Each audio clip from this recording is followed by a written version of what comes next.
Hello, I'm Kaiser, and welcome to Moose Reads.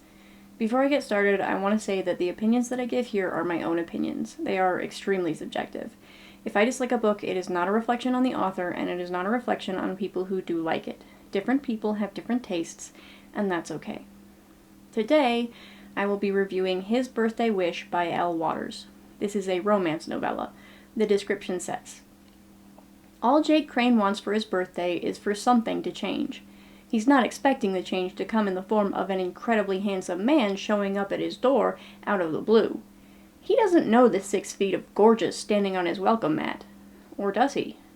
After struggling to recover from the death of his father, it turns out good things do sometimes happen to good people. On the most awesome birthday of his life, Jake discovers friendship, love, and that the best kind of happily ever afters are the ones you make yourself." 3 stars.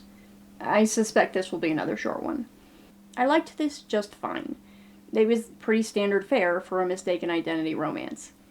It is a mistaken identity romance, by the way. Jake is a virgin, and one of his friends has clear boundary issues, so he hires a sex worker for his birthday. So when the handsome man shows up, he assumes that's who it is. It is abundantly clear to the reader, however, that it isn't. I felt like clearing up the mistake took longer than it should. Graham gave enough hints pretty early on that it should have provoked some questions, but Jake just didn't ask them. I can't complain too much about it, though, because it's the name of the game. I'm not sure I've ever read or watched a mistaken identity story where the writer didn't have to jump through a few hoops to keep the confusion running. People tend to ask basic questions or say things that would indicate the mistake, so the genre has to take a few liberties with human conversational habits. Fine, whatever. At least this novella took the time to introduce me properly to the characters and give me at least some reason to care about them.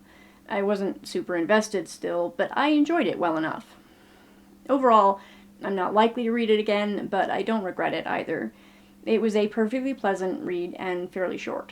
If it sounds at all interesting and you just want a laid-back reading experience, this might be just the thing. I'm not really going to recommend it in general, but I also wouldn't tell anyone they shouldn't read it. It isn't bad, it's just kind of there.